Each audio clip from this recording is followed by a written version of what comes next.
Почитувани гледачи, добре дојдовте во најновото издание од емисијата од своја страна. На моје и ваше огромно задоволство, денеска во студиото на телевизија Сонце го имаме нашиот доста познат пеач, композитор, инструменталист. Станува збор за нашиот Јордан Митев. Велам добри дојде токму за него. Добро ве најдов. Чест ми е што сум ваш гостин и поздрав до сите гледачи на телевизија Сонце. Многу благодарам за тоа што за прв пат ја прифативте поканата да гостувате токму еве во студиото на телевизија Сонце и во емисијата од своја страна. Ќе ве прашам прво како сте? Тоа е првото прашање за ова ново нормално време, така? Благодарам, добар сум, се трудам да сум добар. Ова време е така малку чудно, меѓутоа гледам да го извлечам максимум од него, колку што дозволува просторот за мене, како приватно, така и професионално. Професионално. И сега композитор, инструменталист и пеач. Јас би започнала со инструменталист, за пеач веќе подоцна ќе продискутираме за сите оние работи кои што се поврзани со тоа. Што значи инструменталист и дали може би свирите на повеќе инструменти? Да, па инструментите се дел од мојата работа уште од раното детство. Свирам неколку инструменти. Како што знаете, автор сум на сите мои песни. Да, тоа ми беше интересен факт. Тоа ми помага доста во целата работа.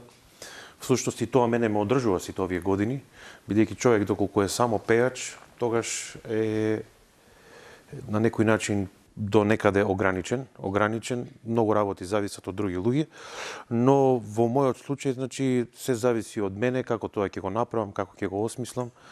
Нормално за тоа јас да дојдам до тој степен следеше едно така прилично долго образование, прилично голем влог во себе, многу работа, многу труд, многу вежбање за да се дојде до тоа ниво.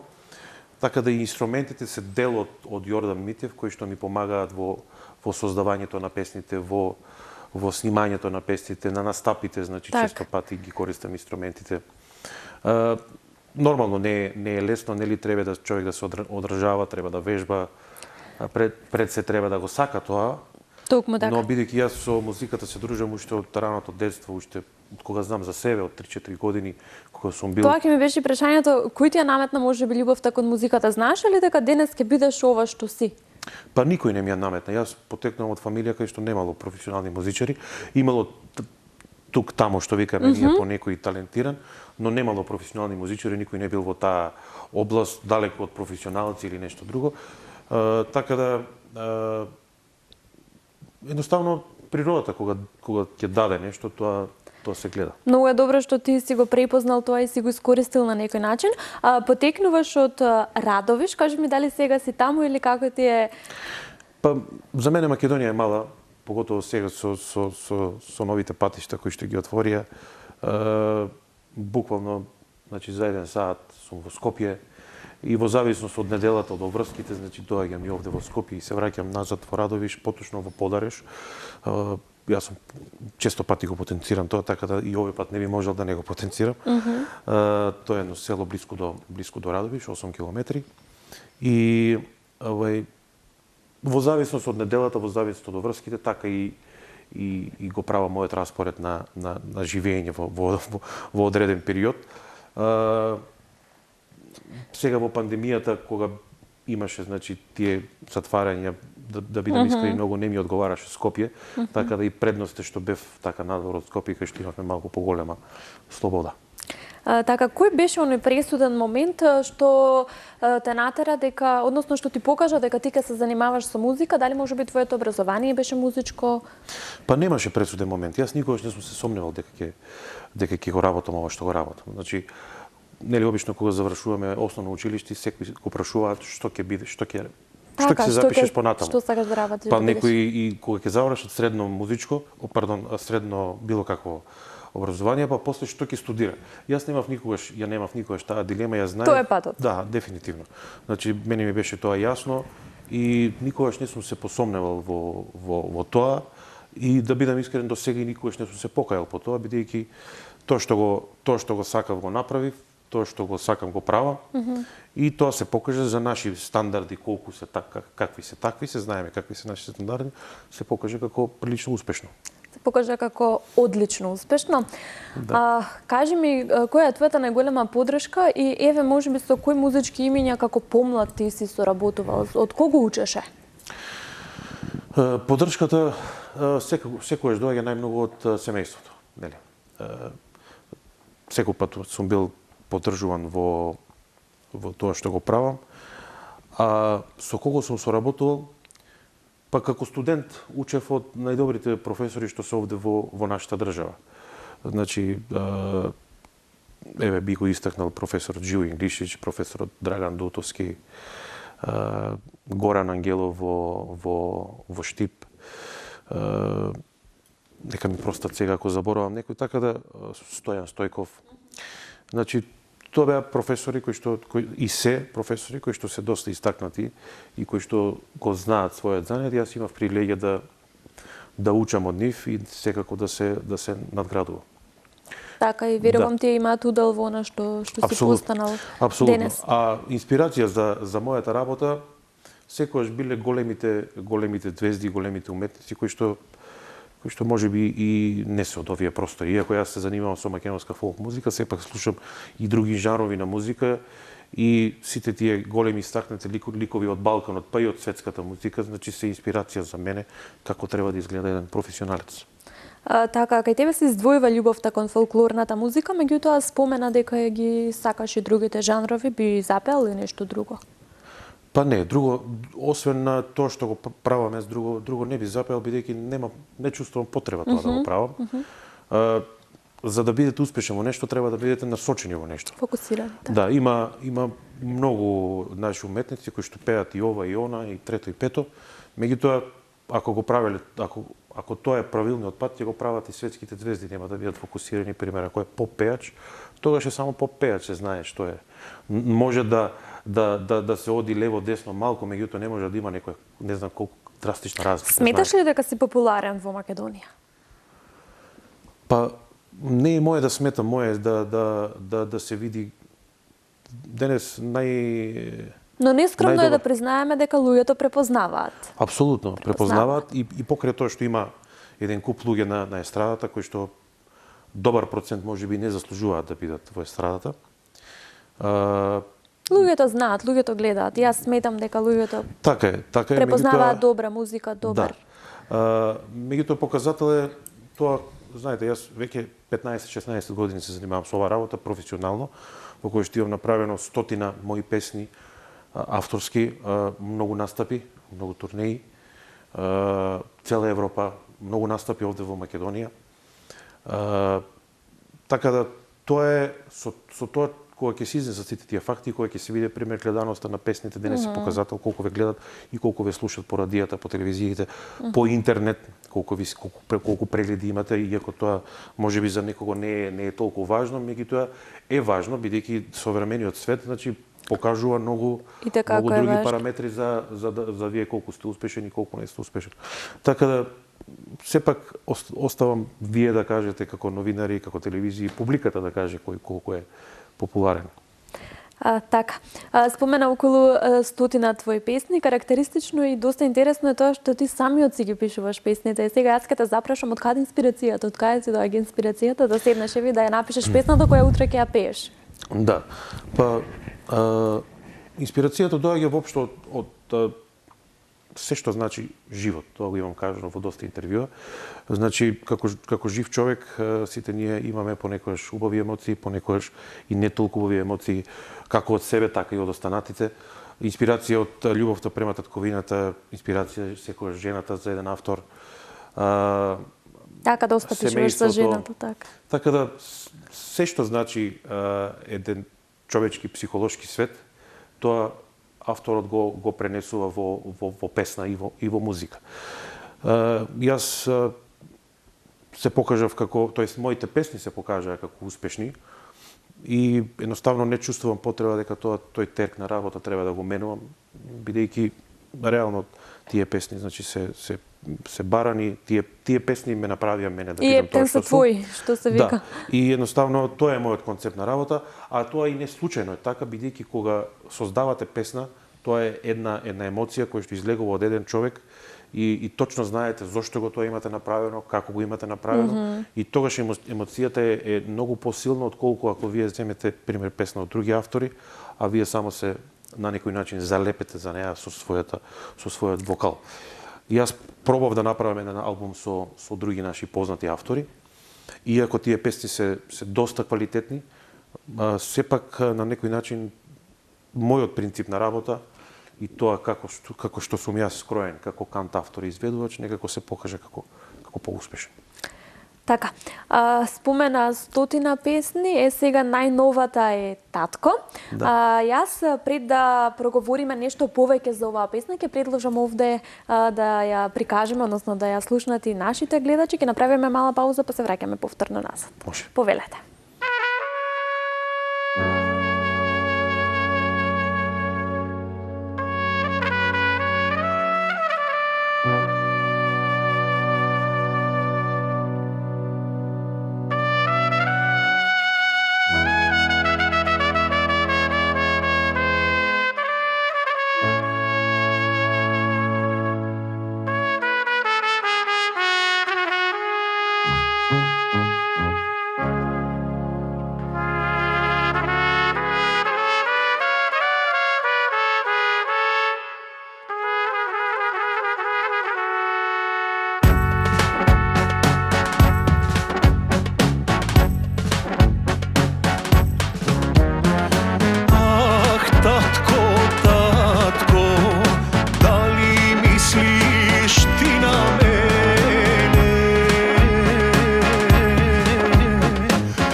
kuće zbogom sine,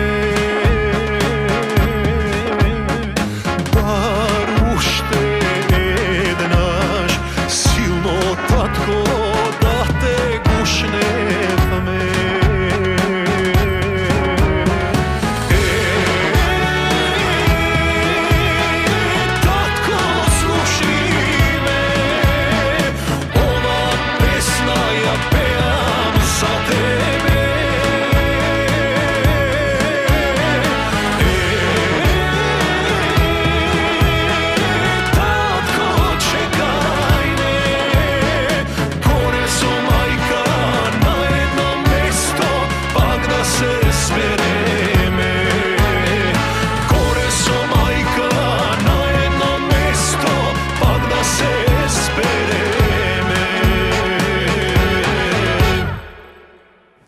Еве сме повторно назад во студиото. Тоа беше твојата најнова песна Татко. Ајде кажи ми малку повеќе за неа, од каде еве инспирацијата токму за Татко. Текстот, нели, композицијата, со кого се соработуваше? Татко е една прилична, иако ги сакам јас живите песни, позитивните, сепак Татко е настана во еден период на пандемија, во еден период кај што се изгубија многу животи, поготово во повозрасната генерација. За жал имаше и од средовечни луѓе. Но во еден момент добив еден повик од еден човек од Европа, наш македонец, кој што доаѓаше на мои настапи често. И така беше човекот во едно непријатно расположение, кој што ми кажа дека татко му починал, а не можел да присуствува на неговото испраќање. И ме замоли да на таа тема, значи, направам една песна кој што ете ќе биде за него, меѓутоа и за сите тие кои што ќе може да се пронетат кои што биле во таква позиција и во таква ситуација. И некако јас бев погоден од сето тоа, тој како ми ја пренесе таа емоција во тој момент. И без многу размислување реков, во ред ќе направам. Во тој момент баш имав јас сопствени некои мои причини зашто не можев да работам и му реков дај ми еден месец-два, малку некои работи да ги средам и во тој период и ќе размислам за песна. Така се роди песната. Таткото не е многу оперен во нашата музика, Толку во нашата повеќе се пее традиција. Има многу песни за мајката и нормално е да има повеќе песни за мајката, бидејќи мајката зазема едно така посебно место кај секој човек, но тоа не значи дека таткото не зазема посебно место, само си има друго место кој што исто така е посебно. Но не е опеан во нашата музика. Така. И да го има некаде, го има така многу ретко, генерално како да го нема. И така некако, ете, Се слуша ли песната? Слушана ли? Како ја прифати публиката? Па видите, бидејќи станува за една песна која што не можете вие да ја пуштите во секој момент. Значи има песни кои што може да ги слушате секогаш. Така е, на секоја веселба така е. На секоја веселба во кола, во радио.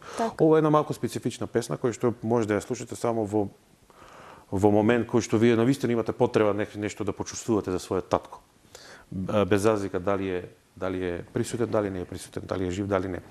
Така да нормално е да има и такви песни. Јас не работам само комерцијални песни, да мислам сега чека оваа песна за ова и за ова, него и сакам јас да создавам квалитетна музика, квалитетни песни од секаков жанр, од секаква тематика.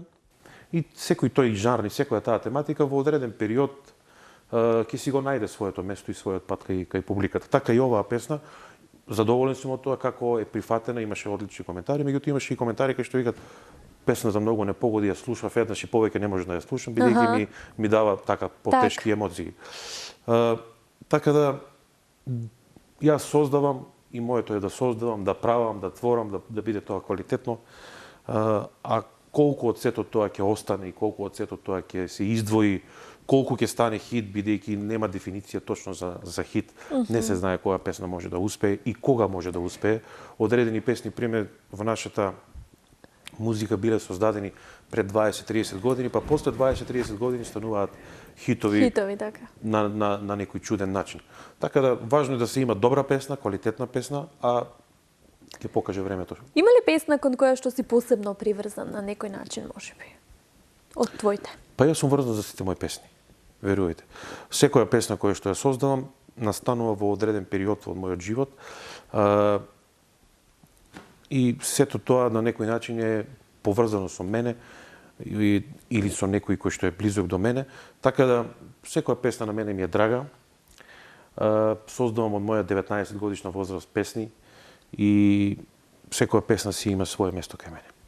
Така, покрај тоа што настапуваш овде во Македонија и пред македонската публика, настапуваш и во диаспората, односно надвор од границите на нашата држава. Какво е чувството да ја представуваш татковината, односно еве македонец да пее надвор од Македонија? Да. Па јас сум во диаспората веќе присутен на доста години, низ целата македонска диаспора, од Канада до Австралија, преку цела Европа. Преку турнеи? Да, турнеи и организации кои што се наши македонски организации таму во тие земји. Сакаат ли таму луѓето да слушаат македонска музика, мислам, еве нашиве? Препознаваат ли? Па зависи од тоа кој настапува и со што има да настапи. Так. Секако квалитетните се почитуваат, се наградуваат. Јас сум еден од тие кој што секогаш пласира своја музика и музика која што е од Македонија, од сите наши познати изведувачи. И сите овие години се трудам, значи, на тие мои концерти, тие мои настапи, значи да биде застапена 100% македонска музика. Иако имаме случаеви каде што има застапеност на, да речеме, на балканска музика, кај што тоа се малку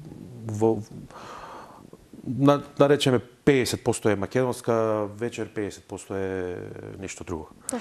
Јас се трудам да држам до македонската музика, меѓу песните да ги користам македонските народни инструменти. Таков ми е концептот да колку што можам повеќе држам до Каде се чувствуваш по-свој овде кога настапуваш или надвор? Па порано имаше разлика некоја, во почетокот имаше некоја разлика, така на моменти ќе се почувствував можеби некаде надвор, поприфатен, но како одеа годините и како се пеглаа работите, како се избалансируваа работите, значи таа разлика се намалуваше и веќе јас чувствувам навистина исто, дали овде, дали настрана, некако подеднакво се прифати моето име, мислам, кај слушателите на фолк музиката зборувам.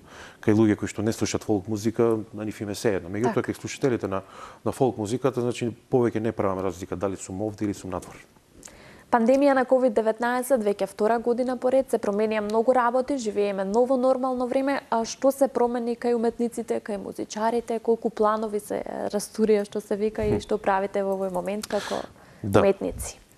Па пандемијата си го направи своето кај многу луѓе и нормално тоа нас не заобиколи, поготово се што е поврзано со угостителство, со туризам, секаде каде што има сите кои што работат нешто што е составено кај што се збираат повеќе луѓе на едно место, вклучувајќи музиката, значи тука се сочивме со така прилично да речеме голем проблем. Од една страна, од друга страна, да бидам искрен, мене ми требаше еден подолг одмор. Јас тоа го сакав и го посакував. Како викаат, кога сами не си го даваме, друг ни го дава одморот. Дефинитивно. Да бидам искрен, навистина, јас тоа го напоменував неколку пати. Пред пандемијата имав потреба да одморам малку повеќе, затоа што последните 15 години некако ми беа доста турбулентни, доста патувања, доста настапи, снимања и така натаму, и барав да едноставно да си ја одморам душата подолго време.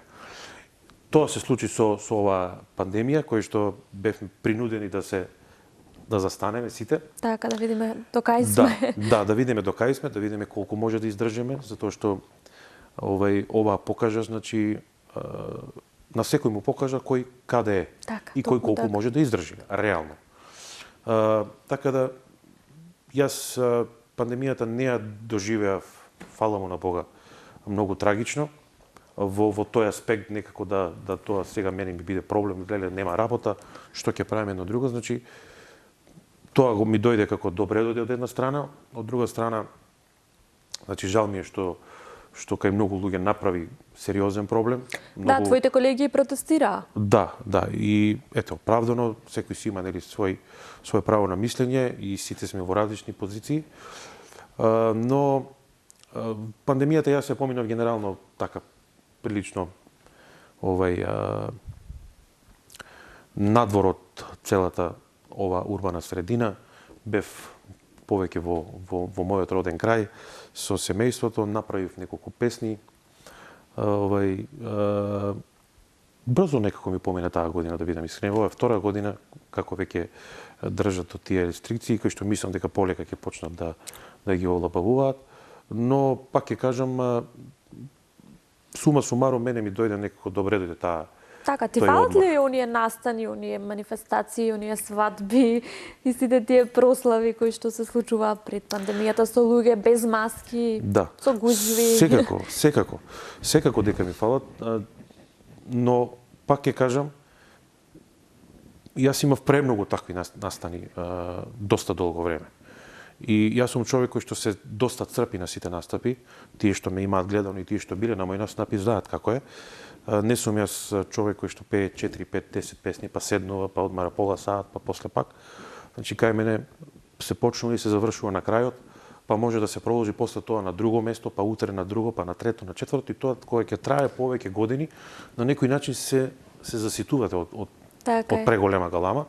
Дори почнува и да ви се рефлектира некогаш и на вашето здравје. Така да, од една страна ми фали, од друга страна пак ќе кажам, добро е што се случи тоа да малку подзастанат некои работи. На што е фокусиран Јордан Митев денес?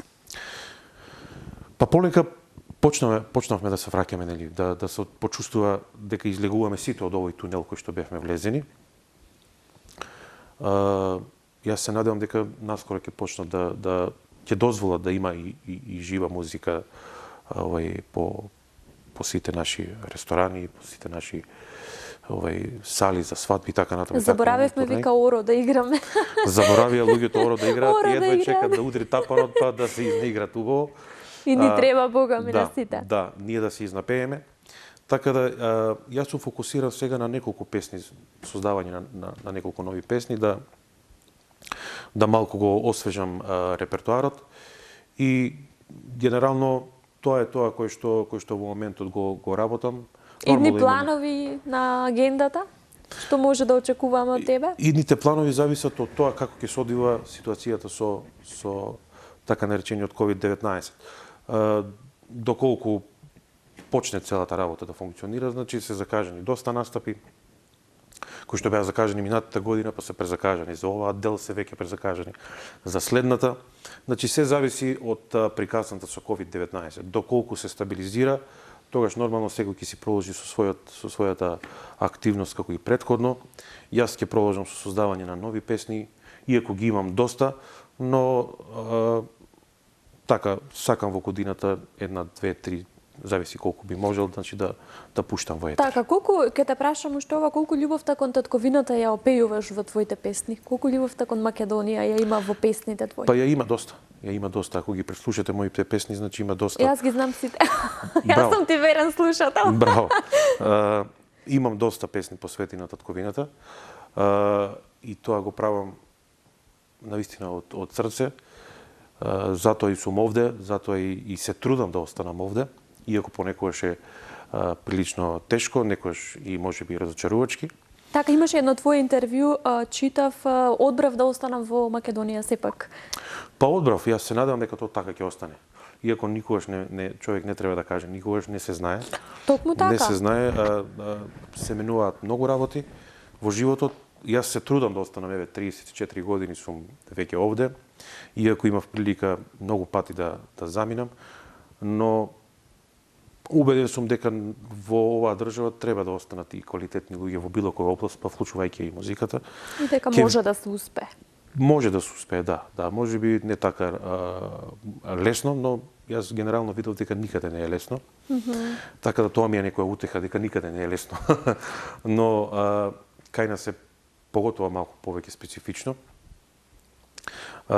за доста работи, но се трудам да бидам овде.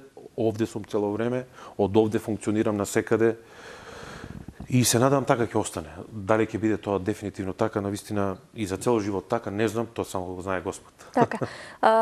Ке ти честитам за се досега што имаш постигнато, за сите оние песни со кои што не веселиш и не радуваш на секоја можна прослава и на секоја манифестација.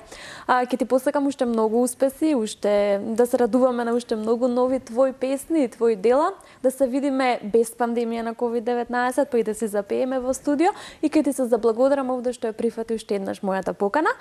А сега, при самиот крај, ќе го завршиме ова интервју со моја омилена песна од тебе, а тоа ќе биде Наздрави за љубов, наздрави за среќа. Одличен избор. Ви благодарам. Ми беше голема чест и задоволство што бе ваш гостин. Се надевам пак ќе се видиме. Поздрав уште еднаш до сите слушатели на телевизија Сонце и слушајте добра македонска музика. Еве, останува да ја слушнеме Наздрави за љубов, наздрави за среќа од Јордан Митев, гостин во денешното издание од емисијата Од своја страна. Уживајте.